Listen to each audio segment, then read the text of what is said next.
નમસ્તે વિદ્યાર્થી મિત્રો, ધોરણ 7 વિષય ગણિત પાર્ટ 5 આપનું હાર્દિક સ્વાગત છે. આપણે કરી રહ્યા છીએ પ્રકરણ 3 જેનું નામ છે માહિતીનું નિયમન, જેની અંદર હવે આપણે આલેખના દાખલા જોઈ રહ્યા છીએ. તો આલેખના દાખલા જે અર્ચિત પોથીમાં આપણે કરી રહ્યા છીએ એમાં દ્વિલંબ આલેખનો દાખલો પણ કઈ રીતે કરવો એ તમને સમજાવ્યું છે. હવે આપણે એક એવો દાખલો છે જે સ્વાધ્યાય 3.3 ની અંદર જેમાં આલેખ દોરેલો છે, તૈયાર છે, અને એના પરથી આપણે પ્રશ્નના જવાબ આપવાના છે. તો આપણે જોઈએ દાખલા નંબર 2. આના પરથી આપણે ખ્યાલ આવે કે આપણે જ્યારે માહિતી આપેલી હોય તો આપણે પણ જ્યારે આલેખ દોરવાનું હોય ત્યારે આપણે કઈ રીતે પરફેક્ટ પ્રમાણમાં, પછી એક્સ અક્ષની બધી માહિતી, વાય અક્ષની માહિતી કઈ રીતે આપણે આપીએ, આ એનું એક સમજી લેતું ઉદાહરણ આપણી પાસે છે. અહીંયા તમે જોઈ શકો છો દાખલા નંબર 2 ની રકમમાં, જેમાં વાય અક્ષ ઉપર પુસ્તકોની સંખ્યા આપેલી છે અને જેનું પ્રમાણમાં શું છે તો કે 1 સેન્ટીમીટર બરાબર 100 ચોપડીઓ. અને અહીંયા નીચે તમે જુઓ છો એક્સ અક્ષ છે જેના પર વર્ષ આપેલા છે. જે વર્ષના આ સ્તંભ છે એ તમારી સામે 1989, 90, 91, 92 અને 93.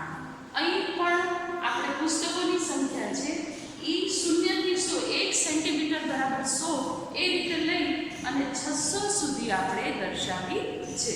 હવે આપણે આપેલ લંબ આલેખ પુસ્તક ભંડારમાં સતત 5 વર્ષ વેચાયેલા પુસ્તકની સંખ્યા દર્શાવે છે અને તેના પરથી આપણે બાજુમાં જે પ્રશ્નો લખ્યા છે એના જવાબ આપવાના છે. તો આપણે જોઈએ, હું આશા રાખું છું કે અહીં તમને વર્ષ અને પુસ્તકોની સંખ્યા વિશેની માહિતી મળી ગઈ છે. હવે એના પરથી આપણે આ પ્રશ્નો જે આપેલા છે એનો જવાબ આપવાનો છે. શું કહે છે એમાં કે 1989, 90 અને 92 આ 3 વર્ષ છે, એના દરેક વર્ષમાં કેટલા પુસ્તકોનું વેચાણ થયું હશે. તો તમે જોઈ શકો છો 1989, તો અહીંયા તમે જુઓ કેટલા છે પુસ્તકો, તો આપણી સામે છે 180. શા માટે?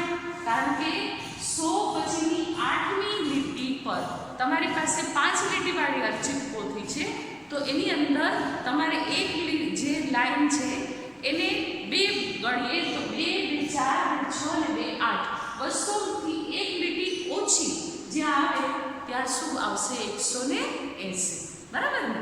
તો આ રીતે 1989માં કેટલા પુસ્તકોનું વેચાણ થયું?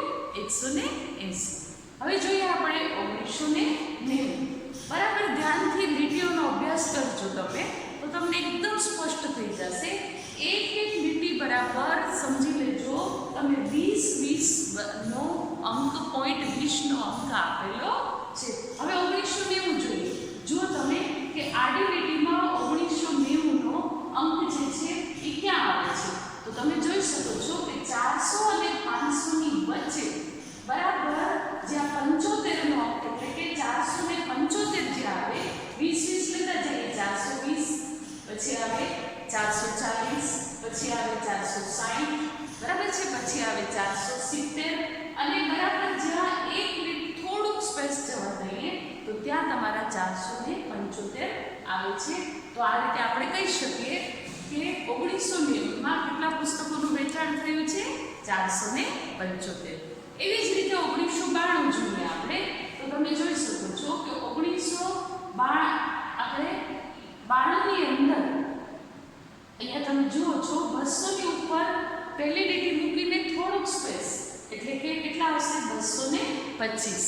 તો આપણે કહી શકીએ કે 1992માં 225 પુસ્તકોનું વેચાણ થયું છે. તો આ રીતે આપણે 3 જવાબ જે એક પ્રશ્નની અંદર હતા એ જાણ્યા. હવે આપણે જોઈએ બીજો જવાબ, જેમાં કહેવામાં આવે છે કે કયા વર્ષમાં 475 પુસ્તકો વેચવામાં આવ્યા અને કયા વર્ષમાં આપણે 225, બરાબર છે, 225 પુસ્તકો વેચવામાં આવ્યા એ આપણે લેવાનું છે.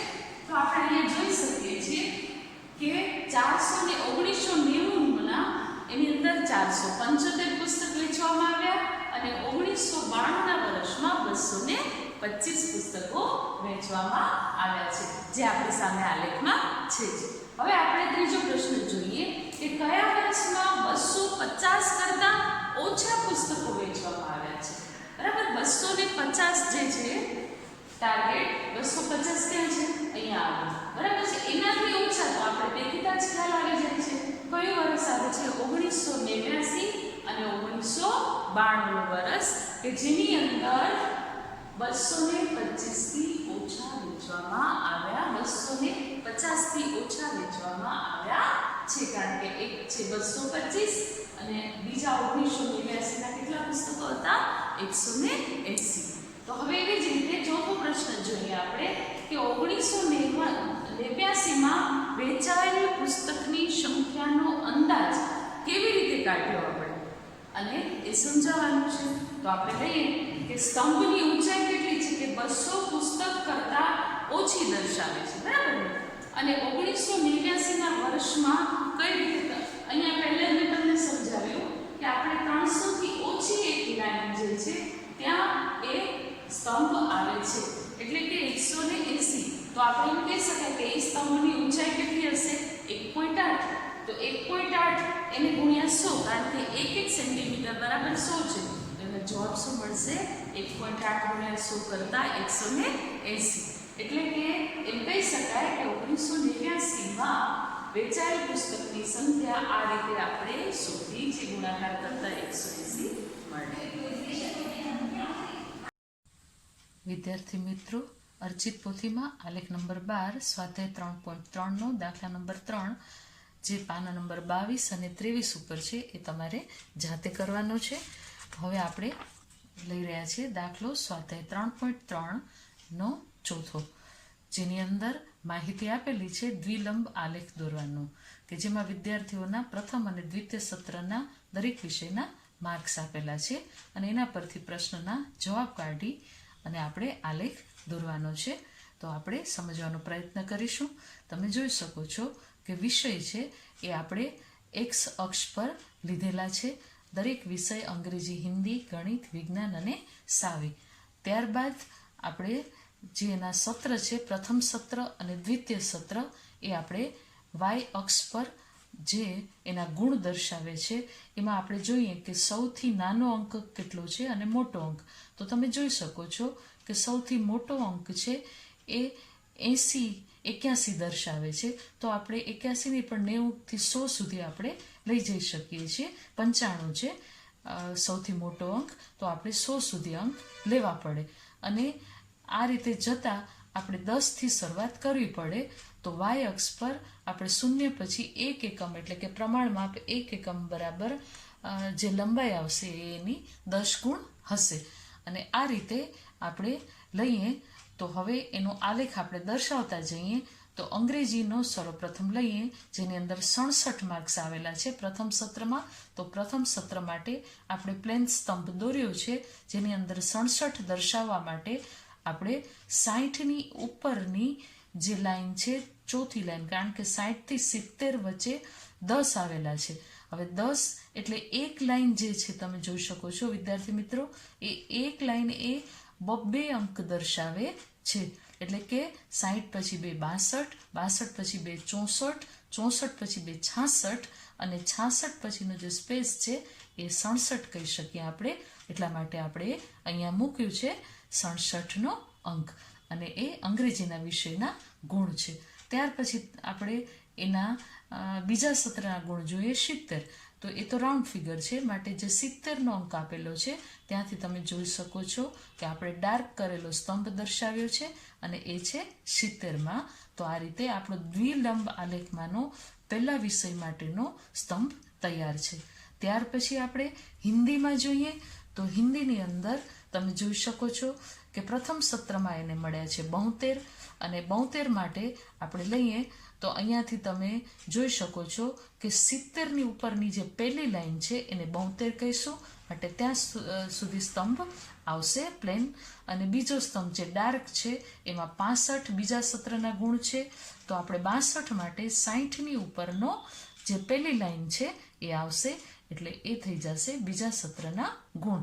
આ જ રીતે આપણે ગણિતમાં જઈએ જેમાં 88 આપેલા છે અને 88 માટે આપણે જે 80નો અંક આપેલો છે એના પછીની ત્રીજી લાઈન એટલે કે 2, 2, 4, 2, 6 અને 2, 8 એટલે આપણે એ રીતે લઈએ તો 88, 90ની નીચેની બરાબર એક્ઝેક્ટ એક લાઈન છે એ આવે અને એ બની જશે આપણો ગણિતનો જે 88 ગુણ છે તે.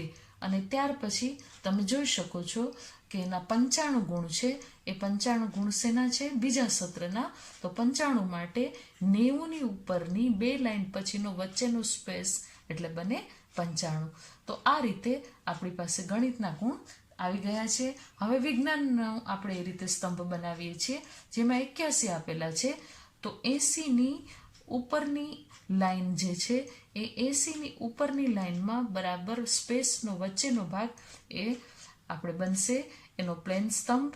એ પ્રથમ સત્રનો અને બીજા સત્રમાં 85 આપેલા હોવાથી એ આપણે અહીંયા 85ને આપણે 80 અને 90ની વચ્ચેની બે લાઈન પછીનો સ્પેસ એટલે આવશે 85.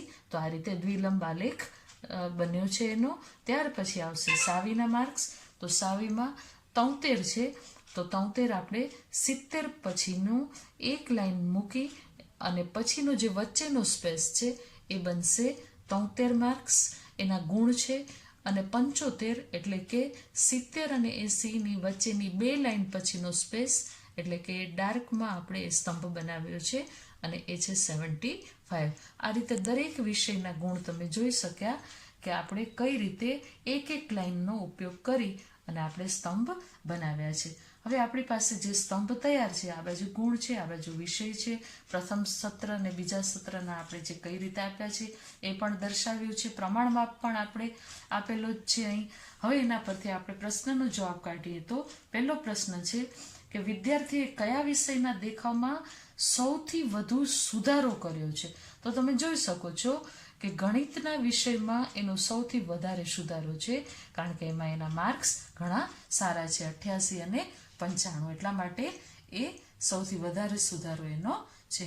ત્યાર પછી તમે જોઈ શકો છો કે કયા વિષયમાં વિદ્યાર્થીનો દેખાવમાં સુધારો સૌથી ઓછો થયો છે. તો સાવીમાં તમે જુઓ કે સાવીની અંદર સૌથી ઓછો સુધારો જે બંને વચ્ચેનો જે પ્રથમ સત્ર અને દ્વિતીય સત્ર વચ્ચેનો જે ડિફરન્સ રહેવો જોઈએ એ ડિફરન્સ કેટલો છે ઓછો છે. એટલા માટે આપણે એમ કહી શકીએ કે સામાજિક વિજ્ઞાનમાં માત્ર 2 માર્ક્સનો ડિફરન્સ હોવાથી એનો જે દેખાવ છે એ દેખાવનો સુધારો સૌથી ઓછો છે. હવે ત્રીજો પ્રશ્ન જોઈએ કે શું કોઈ વિષયમાં વિદ્યાર્થીઓનો દેખાવ નીચે ગયો છે. તો હા, કારણ કે આ રીતે વિદ્યાર્થીનો દેખાવ નીચે ગયો છે. જેમાં હવે આપણે પ્રશ્ન જોઈએ કઈ રીતે ગુણનો તફાવત આપણે કાઢતા જઈએ. તો અંગ્રેજીમાં 70 જે બીજા સત્રમાં આવ્યા અને પહેલા સત્રમાં 67 તો એનો તફાવત શું આવ્યો 3. પછી એવી જ રીતે તમે જોઈ શકો છો હિન્દીમાં 65, 72 તો 7. જે આપણે પહેલા પ્રશ્નનો જવાબ કાઢ્યો એ કઈ રીતે આવ્યો એ આપણે અહીંયા દર્શાવ્યું છે. તો 65 અને 72 તો -7, 95 -88 તો 7, વિજ્ઞાન 85 - 81 તો 4 અને સાવી 75 - 32 2. આ બધાનો આપણે સરેરાશ કાઢતા આપણે જોઈ શકીએ કે 7 એ સૌથી વધારે ગણિતમાં એનો સુધારો છે. એટલા માટે આપણે ગણિતને અહીંયા સૌથી વધુ સુધારા તરીકેનો વિષય તરીકે દર્શાવ્યો છે. અને આ પરથી આપણે એમ કહી શકીએ જે અહીંયા તમને એક ક્રમ પણ દર્શાવીને દેખાડ્યું છે કે -7 થી મોટા 2 છે, 2 થી મોટા 3, 3 થી મોટા 4 અને 4 થી મોટા 7. અને એટલા માટે ગણિત છે એનો દેખાવ સૌથી વધુ સારો છે. અને આ જ રીતે આપણે બીજું પણ જે જોયું કે સામાજિક વિજ્ઞાનમાં સૌથી વધુ ઓછો છે એ પણ તમને સમજાવ્યું. અને ત્રીજામાં પણ પ્રશ્ન તમે જોયો કે કોઈ વિષયમાં વિદ્યાર્થીઓનો દેખાવ નીચે ગયો છે. તો એમાં છે કે આપણે જોઈ શકીએ છીએ કે હા એક વિષયમાં વિદ્યાર્થીનો દેખાવ નીચે ગયો છે. સ્વાધ્યાય 3.3માં દાખલા નંબર 5 અર્ચિત પોથીનો આલેખ 14 પાના નંબર 26 અને 27 તમારે જાતે કરવાનો રહેશે. દ્વિલંબ આલેખ. હવે આપણે જઈ રહ્યા છીએ દાખલા નંબર 6 સ્વાધ્યાય 3.3નો અર્ચિત પોથીમાં આલેખ 15મો છે. તમે જોઈ શકો છો કે જેની અંદર જે શેર આપેલા છે એના તાપમાન, મહત્તમ તાપમાન અને લઘુત્તમ તાપમાન છે. એના પરથી આપણે લંબ દ્વિઆલેખ તૈયાર કરવાનો છે અને આપેલ પ્રશ્નના જવાબ આપવાના છે. તો અહીં આપણે તમે જુઓ છો કે જે શેર છે એ બધા આપણે એક્સ અક્ષ ઉપર આડી ધરી પર લીધા છે અને એના તાપમાન, જે તાપમાનની અંદર આપણે જોઈએ તો હાઈએસ્ટ અંક છે 70 ડિગ્રી સેલ્સિયસ અને લોઅર છે 10 ડિગ્રી સેલ્સિયસ. બરાબર.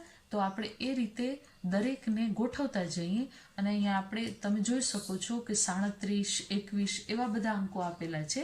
તો આપણે પ્રમાણ માપ છે એ 2 એકમ લંબાઈ બરાબર 10 ડિગ્રી સેલ્સિયસ લીધેલ છે, જેથી આપણે 0 થી 2 એકમ મૂકી અને 10 થી 2 એકમ મૂકીને 20, આ રીતે 30, 40, 50, 60 અને 70 લીધા છે. અને પછી આ બધાનો આપણે તફાવત કાઢતા જઈએ તો એના પરથી આપણને ખ્યાલ આવે કે 38માંથી 29 જાય તો 9 ડિગ્રી સેલ્સિયસનો ડિફરન્સ છે. ને એવી રીતે બધાના કાઢ્યા છે 11, 7, 9 જે બાજુમાં જેટલા પણ ડિગ્રી સેલ્સિયસ છે એનો જે માપ છે લઘુત્તમ અને મહત્તમ, એના પરથી એની વચ્ચે કેટલા ડિગ્રી સેલ્સિયસનો ડિફરન્સ રહ્યો છે એ આપણે કાઢ્યા છે. હવે અહીંયા આપણે સર્વપ્રથમ જોઈએ તો 38 ડિગ્રી એ અમદાવાદનું છે. તો અમદાવાદ માટે આપણે 38 લેવું હોય તો 30ની ઉપરની 8મી લાઈન ઉપર આપણે લાલ કલરનો સ્તંભ દોરીને દર્શાવ્યું છે જે 38 છે. ત્યાર પછી આપણે 29 ડિગ્રી સેલ્સિયસ છે, જે 29 ડિગ્રી સેલ્સિયસ અમદાવાદમાં લઘુત્તમ તાપમાન એ આપણે બ્લેક સ્તંભ દોરીને દર્શાવ્યું છે. તો આ રીતે અમદાવાદનો દ્વિલંબ આલેખ તૈયાર છે. ત્યાર પછી આપણે અમૃતસરનો દ્વિલંબ આલેખ લઈએ જેની અંદર 37 છે. એ 37 30ની ઉપર 7મી લાઈન એ બને છે લાલ અંક, તમે જોઈ શકો છો લાલ સ્તંભ છે એ. અને એના પછી બ્લેક સ્તંભ છે જે 26નો છે એ લઘુત્તમ તાપમાન છે. તો આ રીતે અમૃતસરનો આપણે સ્તંભાલેખ દોર્યો. ત્યાર પછી બેંગલુરુનો એવી રીતે 28 અને 21, 28 એટલે કે 20ની ઉપર 8મી લાઈન અને 21 એટલે કે 20ની ઉપર 1 લાઈન. ત્યાર પછી ચેન્નઈમાં 36 તો 30ની ઉપર 6ઠ્ઠી લાઈન દર્શાવે છે જે, અને ચેન્નઈની અંદર તમે જોઈ શકો છો કે 30ની ઉપર એ 6ઠ્ઠી લાઈન છે. અને ત્યાર પછી 27 ડિગ્રી સેલ્સિયસ છે એ આપણે એનું લઘુત્તમ તાપમાન છે ચેન્નઈનું, એ આપણે અહીં દર્શાવ્યું છે. તો એવી જ રીતે આપણે દિલ્હીમાં જોઈએ તો દિલ્હીની અંદર તમે જોઈ શકો છો કે જે શરૂઆતમાં 38 ડિગ્રી સેલ્સિયસ છે, તો 30ની ઉપર 8મી લાઈન છે. અને ત્યાર પછી 28 છે તો 20ની ઉપર 8મી લાઈન છે એ દિલ્હીની અંદર છે. અને ત્યાર પછી જયપુર, તો જયપુરમાં 39 તો આપણે 30ની ઉપર 9મી લાઈન ઉપર લાલ સ્તંભ દર્શાવે છે. અને બાજુમાં બ્લેક સ્તંભ છે એ 29 તો 20ની ઉપર 9મી લાઈન દર્શાવે છે, 20 ઉપર 9મી લાઈન. તો આ રીતે જમ્મુમાં જઈએ તો 41, તો 41 એટલે કે 40 જે છે 40થી ઉપરની પહેલી લાઈન એટલે કે 41 એ લાલ સ્તંભ દર્શાવે છે. અને બ્લેક સ્તંભ છે 26 જે 20ની ઉપર આ 20 છે તો 25, 25 ઉપર 1 એટલે કે 26ની લાઈન દર્શાવે છે.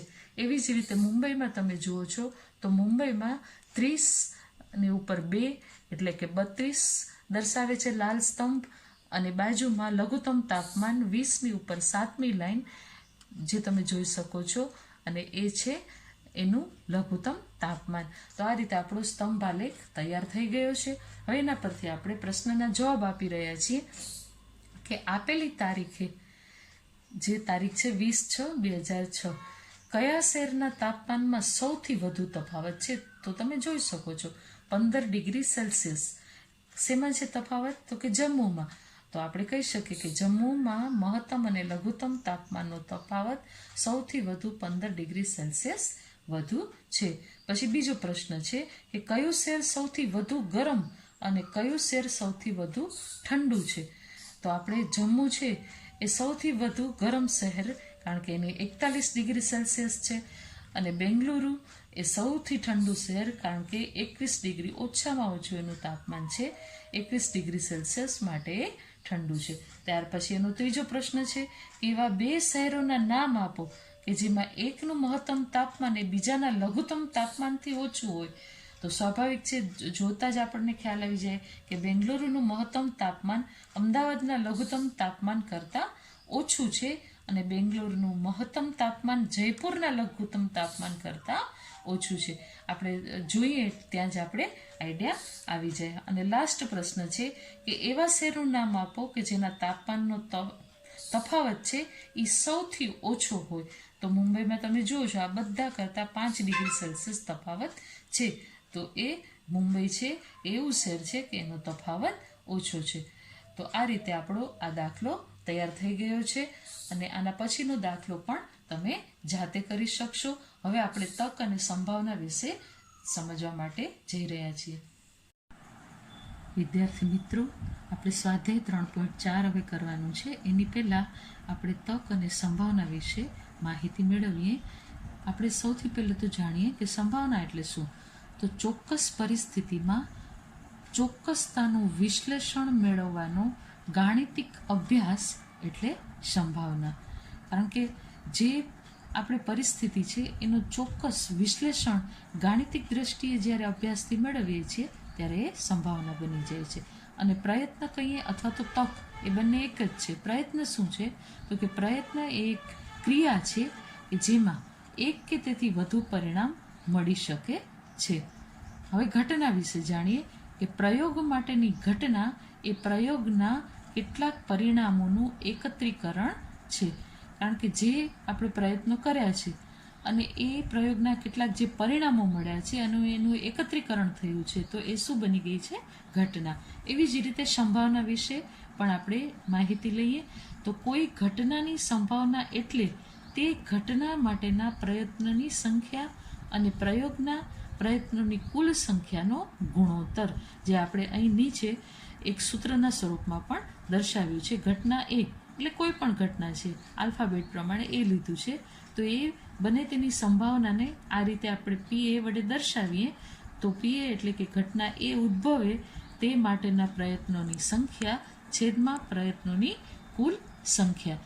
તો આ રીતે આપણી પાસે સંભાવના, ઘટના અને પ્રયત્નની વ્યાખ્યા આપણે જાણી. હવે છે સંભાવનાના ગુણધર્મો. તો આપણે જોઈએ કે કોઈ પણ ઘટનાની સંભાવના 0, 1 કે તેમની વચ્ચેની કોઈ પણ વાસ્તવિક સંખ્યા છે. બીજું, બધી જ પરસ્પર નિવારક ઘટનાઓની સંભાવનાઓનો સરવાળો હંમેશા શું હોય છે? 1 છે.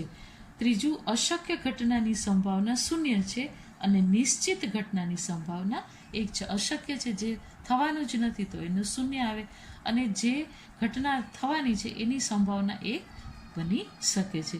પરિસ્થિતિ કે ઘટના 3 પ્રકારની હોય છે. ચોક્કસ બનતી હોય એ ઘટના, અશક્ય કે જે થવાની જ નથી એ ઘટના, અને ઘટના અને અથવા ન પણ બને. તો આ રીતે આપણે હવે 3 ઘટનાઓ વિશેની માહિતી મેળવી. હવે આપણે સ્વાધ્યાય 3.4ના દાખલા જોઈશું. વિદ્યાર્થી મિત્રો, આપણે સ્વાધ્યાય 3.4ના દાખલા જોઈએ જે તમારા પાઠ્યપુસ્તકમાં પાના નંબર આપેલા છે એના પર છે. હવે દાખલા નંબર 1 આપણે જોઈએ જેની અંદર આપેલું છે કે કહો કે નીચે આપેલી ઘટના ચોક્કસ બનશે, અશક્ય છે કે બની શકશે પણ ચોક્કસ નહીં. તો એમાં પહેલું જોઈએ, ગઈકાલ કરતાં આજે તમારી ઉંમર વધુ છે. તો આ ઘટના ચોક્કસ બને જ. તો એનો જવાબ આવશે આ ઘટના ચોક્કસ બને. બીજું છે, એક સિક્કાને ઉછળતા હેડ આવશે. તો આપણે સિક્કાને ઉછાળીએ તો હેડ આવે એવું જરૂરી નથી. તો આ ઘટના બની શકે, આવી શકે પણ તે ચોક્કસ નથી એવું આપણે આપીશું. એટલે કે ત્રીજો એનો જે આપણે 3 કેટેગરી આપી છે, 3 વર્ગીકરણ છે એ પ્રમાણે બનશે, અશક્ય છે કે બની શકે પણ ચોક્કસ નહીં, એમાંનું ત્રીજું આવશે બની શકે પણ ચોક્કસ નહીં. પછી ત્રીજો છે, આ ઘટના બનવી અશક્ય છે કારણ કે પાસા પરનો અંક 8 હોતો નથી. કારણ કે પાસાને જ્યારે ફેંકવામાં આવે ત્યારે 8 જ મળે એવું જરૂરી નથી, કારણ કે એ અશક્ય છે. પાસા પરનો અંક 8 જ હોય એવું શક્ય નથી. પછી નો ચોથો પ્રશ્ન છે, હવે પછીની ટ્રાફિક લાઇટ લીલા રંગની દેખાશે. તો એમાં આ ઘટના બની શકે પણ એ પણ ચોક્કસ હોય નહીં. ત્યાર પછી છે, છેલ્લું, આવતીકાલનો દિવસ વાદળછાયો હશે. આમાં પણ શક્યતાઓ શું છે? નહીવત છે. આ ઘટના બની શકે પણ તે ચોક્કસ નહીં, એટલે આમાં આવશે. આ રીતે દરેક પહેલા દાખલાનો જવાબ તમને મળી ગયો. હવે દાખલા નંબર 2 જોઈએ, જેની અંદર આપેલું છે કે એક પેટીમાં 6 લખોટી છે, જેના પર 1 થી 6 અંક લખવામાં આવેલા છે. હવે 2 અંક લખેલી લખોટી નીકળવાની સંભાવના કેટલી એમ પૂછવામાં આવ્યું છે આપણે. તો આપણે જોઈએ કે 2 અંક લખેલી જે લખોટી હોય, લખોટીની કુલ સંખ્યા કેટલી છે? 6, બરાબર ને? તો 2 અંક લખેલી લખોટી નીકળવાની સંભાવના શું હોઈ શકે? તો એની જગ્યાએ આપણે જો 2 મૂકીએ તો આપણે શું કહી શકીએ કે 1/6. તો આપણે એની સંભાવના શું આવે? કારણ કે 2/6 લઈએ તો 2 તેરી 6, એટલે કે 1/6 આવશે.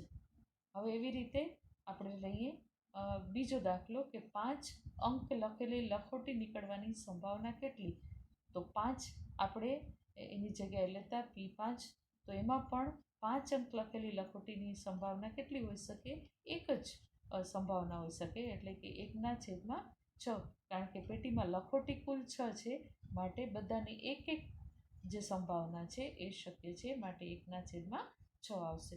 અને દાખલા નંબર 3, જેની અંદર આપેલું છે કે કઈ ટીમ રમત પહેલાં શરૂ કરે તે માટે સિક્કો ઉછાળવામાં આવે છે અને તમારી ટીમ શરૂઆત કરે તે માટેની સંભાવના કેટલી? હવે આપણે ખબર છે કે સિક્કાના 2 પાસા હોય, છાપ અને કાંટો. હવે સિક્કાને જો ઉછાળતા જમીન પર પડે તો એ કાં તો છાપ મળે અથવા તો શું થાય કે કાંટો મળે. બંનેમાંથી કોઈ એક જ હોય પરિણામ, 2 આવી શકે નહીં. માટે આપણે એમ કે કુલ પરિણામોની સંખ્યા કેટલી? 2, છાપ વત્તા કાંટો, બરાબર ને?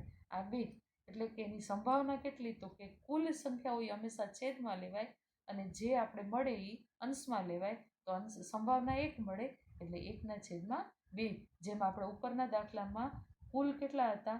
6, તો એને આપણે છેદમાં મૂક્યા અને સંભાવના કેટલી હતી? 1, તો આપણે 1ને ઉપર મૂક્યો. એવી રીતે આ ત્રીજા દાખલાનો જવાબ પણ 1/2 મળશે. વિદ્યાર્થી મિત્રો, અહીં તમારું સ્વાધ્યાય 3.4 પૂર્ણ થાય છે. આ પ્રકરણ પણ અહીં પૂર્ણ થાય છે. વચ્ચેના જેટલા પણ દાખલા મેં તમને કયા છે એ તમારે હોમવર્કમાં કરવાના રહેશે. ઉપરાંત આપણે જે દાખલાને સમજાવ્યા છે એ પણ તમારે ગણિતની નોટમાં ઉતારવાના રહેશે. ખૂબ ખૂબ ધન્યવાદ.